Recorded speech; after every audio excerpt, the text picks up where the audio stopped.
Ghent, the 19th of August, 1477. A 20-year-old duchess stands at the altar. 7 months earlier, her father died on a battlefield outside Nancy, and the King of France started moving troops before the body was even cold, claiming her inheritance belonged to him by right of blood and by right of law, and, mostly, by right of having a bigger army. She has one card left to play. Standing next to her, 18 years old, is an archduke from Austria who showed up with a modest escort, an empty treasury, and a signed promise. That's it. That's the whole dowry he's bringing to this marriage. A piece of paper and a claim to a name. If you'd been sitting in that cathedral, you would have seen 2 nervous teenagers and a rushed ceremony. You would not have seen an empire. Nobody in that room could have. Nobody could have told you that this exact match, a Burgundian heiress and a cash-poor Austrian archduke, was about to become the opening move in one of the largest peaceful territorial acquisitions in European history. Not through siege, not through conquest, not through a single battle fought over the lands that would come from it. This is not a war story. This is not a story about swords or armies or a single dramatic conquest. This is a story about a wedding, and about 3 more weddings after it, each one aimed at a different crown, each one adding another country to a collection that would eventually include Spain, the Netherlands, Austria, Hungary, Bohemia, Naples, and a title that came with the words, "The sun never sets." Here's the part almost nobody explains properly. How, exactly, does marrying someone make you the king of their country too? It sounds like something that shouldn't legally work. And for most of European history, it usually didn't. Reliably, cleanly, across multiple generations, the way the Habsburgs eventually pulled it off. This family didn't just get lucky 4 times in a row. They built an actual system for it. And the story of that system starts, oddly enough, with a forgery. The forgery came first, more than a century earlier, and it tells you almost everything about how this family thought. In 1358, the Habsburgs were minor players. Real dukes, yes, but not part of the inner circle. 2 years earlier, the Golden Bull of 1356 had listed the 7 prince-electors of the Holy Roman Empire, the men who actually chose the emperor, and no Habsburg made the list. So Duke Rudolph IV did something almost comic in its audacity. He had a set of documents forged, supposedly ancient charters going back to Julius Caesar and Nero, granting his family a rank above ordinary dukes, Erzherzog, Archduke, a title that, as far as anyone could tell, simply did not exist until Rudolph invented it and put his own seal on the paperwork. The scholar Petrarch spotted the fraud almost immediately. The reigning emperor refused to recognize it. By any reasonable standard, the forgery should have died there, an embarrassing footnote. Except it didn't, because decades later, a Habsburg finally became emperor himself. Frederick III, sitting on the very throne that could make or break his own family's paperwork, looked at his great-great-grandfather's forgery and simply signed it into law. Fiction, filed properly, becomes fact. That's not a metaphor for how this family operated. That's a literal, documented event. You're now looking at the exact instinct that would define 4 generations of Habsburgs. If the normal rules don't hand you what you want, build a legal structure that does, quietly, patiently, and with excellent paperwork. By the time Frederick's son Maximilian needed a wife in 1477, the family had graduated from forging titles to something considerably more effective, marrying into them. Here's the mechanism, in plain terms, because this is the part most retellings skip past. When you married into another royal house, under the right legal conditions, you didn't just gain a spouse, you could gain their entire country, intact, as a separate possession under your own crown. Historians have a term for the result, a composite monarchy, built through what legal scholars call union a eque principaliter, on equal standing. Each kingdom kept its own laws, its own language, its own institutions.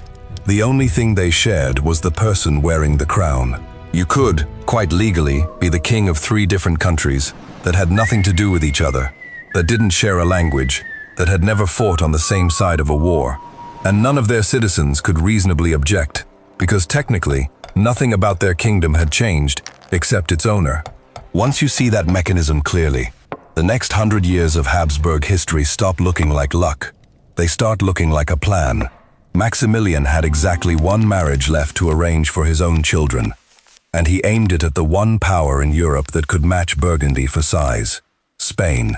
In October of 1496, his son Philip, inevitably nicknamed the Handsome, because apparently that's just how the family talked about him, married Joanna, the daughter of Ferdinand, and Isabella, the two monarchs who just finished uniting Castile and Aragon into a single Spanish crown. On paper, Joanna wasn't even the heir. She had an older brother, an older sister, a nephew ahead of her in line. This was a strategic alliance against France, nothing more. The same instinct that had built Habsburg power for 2 generations already.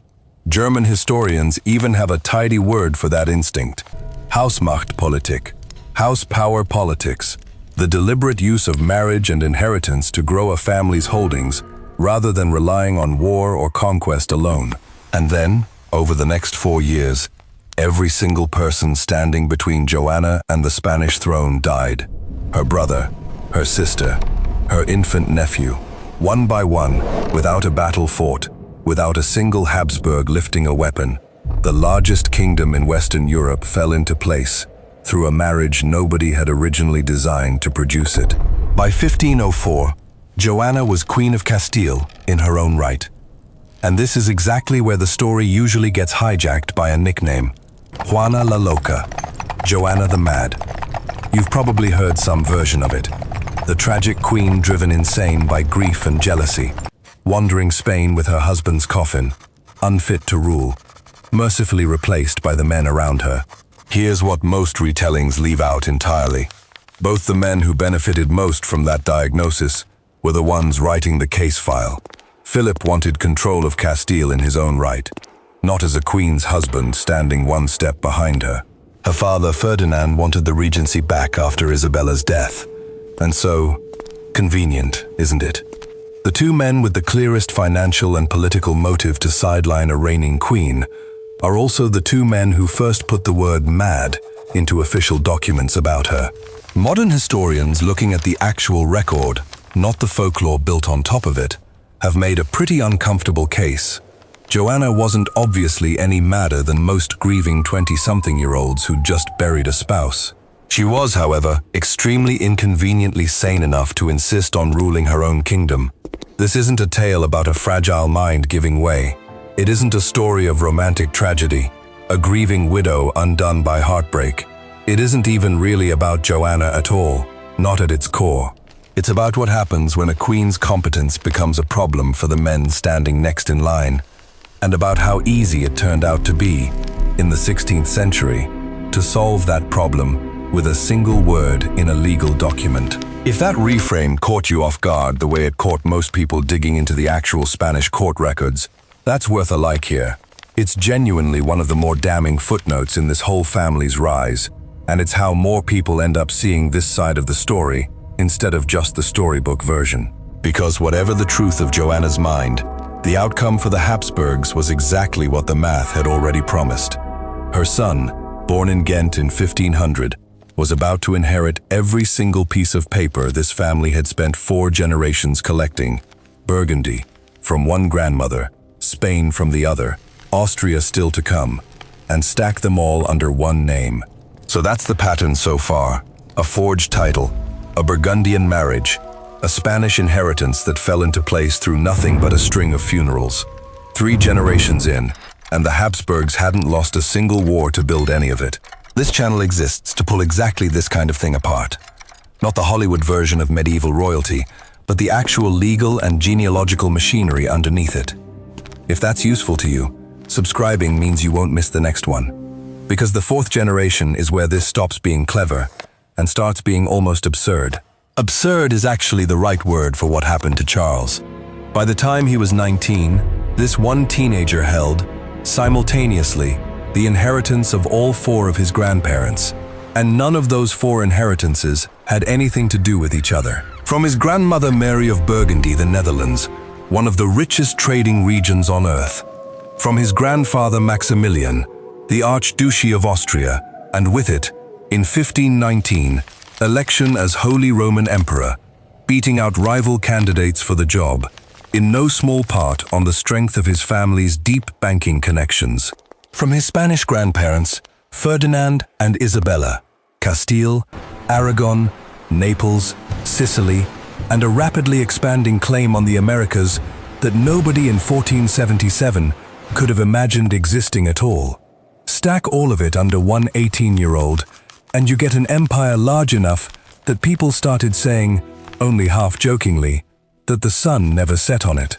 That phrase wasn't poetry. It was a literal description of a 19-year-old's paperwork.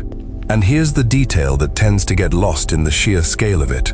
While Charles was inheriting Western Europe by accident of birth, his grandfather Maximilian was busy running the exact same playbook one more time, this time aimed east, at Bohemia and Hungary. In July of 1515, in Vienna, Maximilian staged what's now remembered as the double wedding. His granddaughter Mary, 9 years old, was married to Louis, the son of the Hungarian and Bohemian king. His grandson Ferdinand was betrothed to that same king's daughter, Anna. You can picture the scene without much trouble. Two 9-year-olds standing at an altar, exchanging rings for reasons that had nothing to do with either of them, while the adults around them finalized a succession treaty over their heads. Neither marriage was consummated for years. Both children were far too young. That wasn't the point. The point was the paperwork underneath it, a mutual succession treaty, spelling out that if either royal line ran out of male heirs, the crowns would pass to the other family. Albrecht Dürer himself made a woodcut commemorating the event, because everyone involved understood exactly how significant it was. This is the same family motto again, playing out in real time. Nube, marry, while the actual military work of holding these borders against the Ottomans got left to the Hungarians themselves.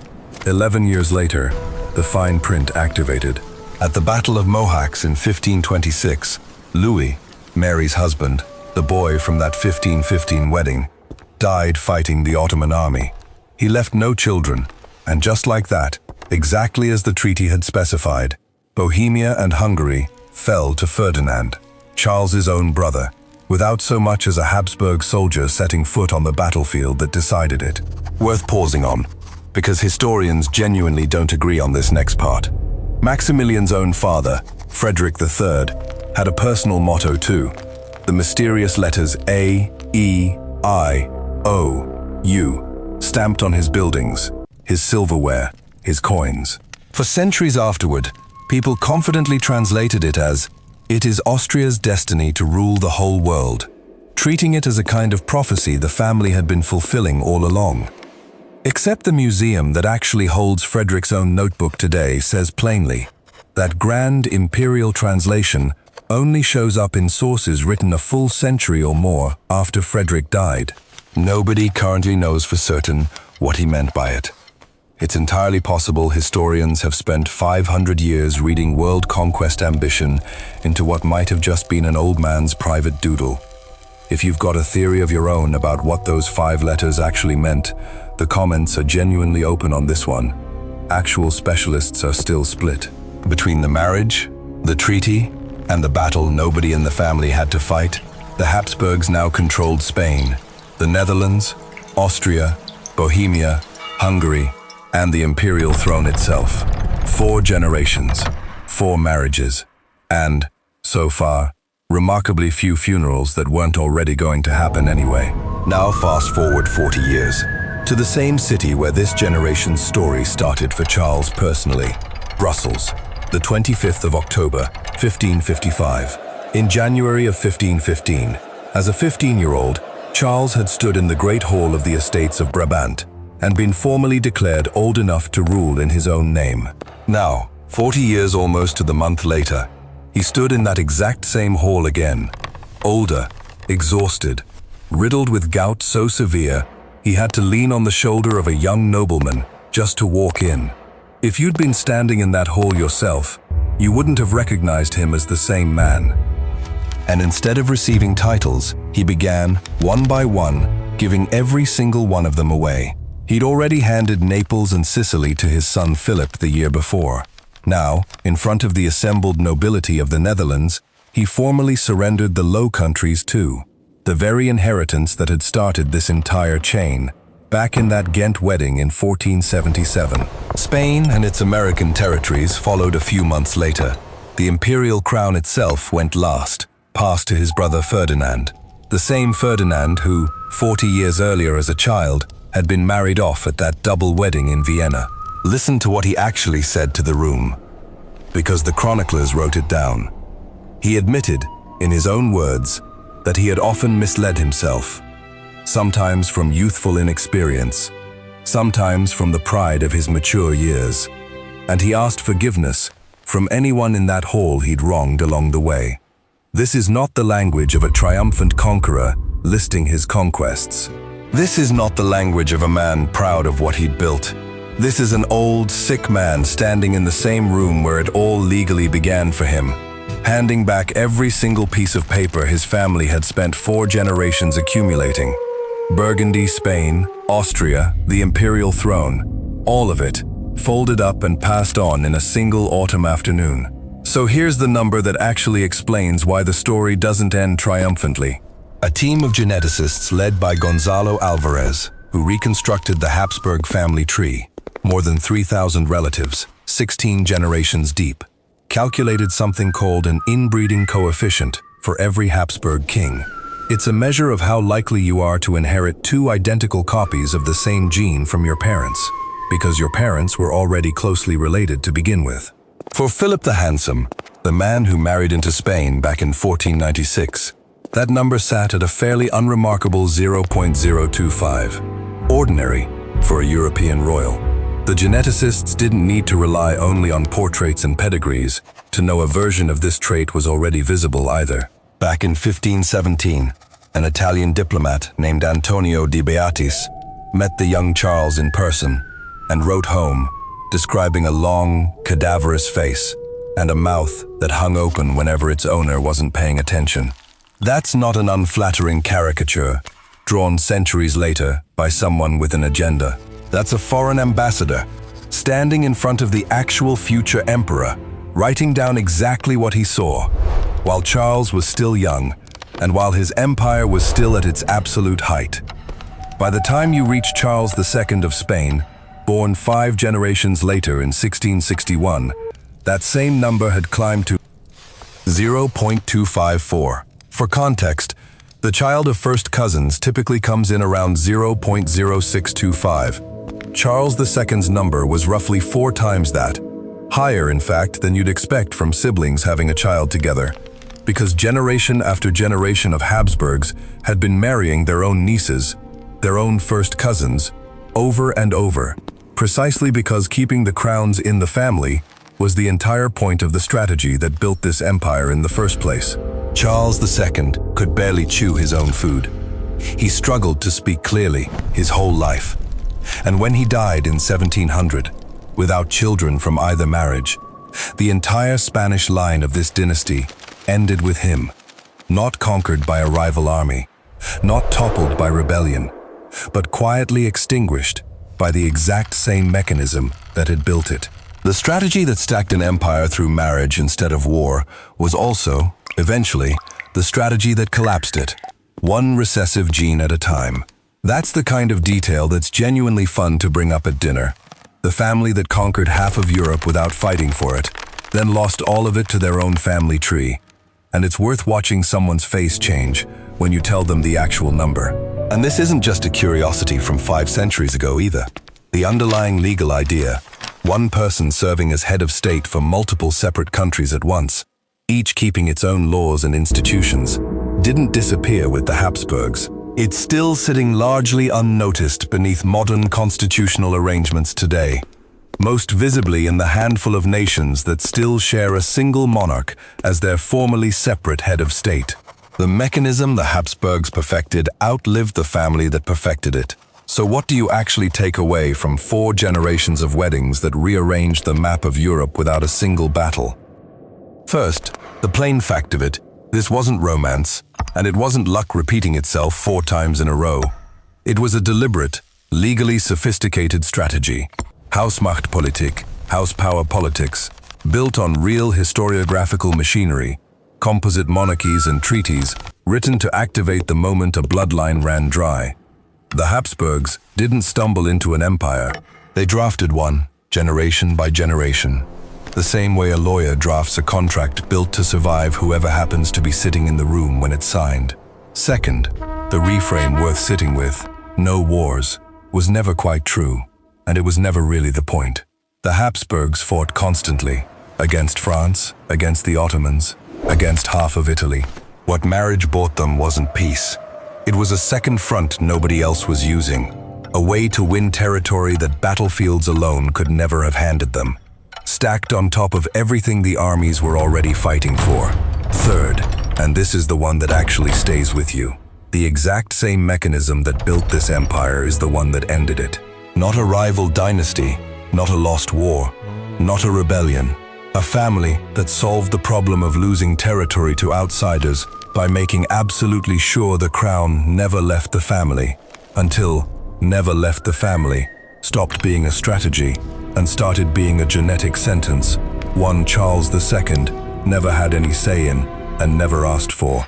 If you'd been born into this family, knowing what you now know about where this strategy eventually led, would you have kept marrying your cousins to hold on to the crown, or let a kingdom go instead? Genuinely curious where people land on that, so leave it in the comments. 4 generations built an empire on a single piece of Latin advice. It took exactly that many more to prove why nobody should have followed it quite so literally.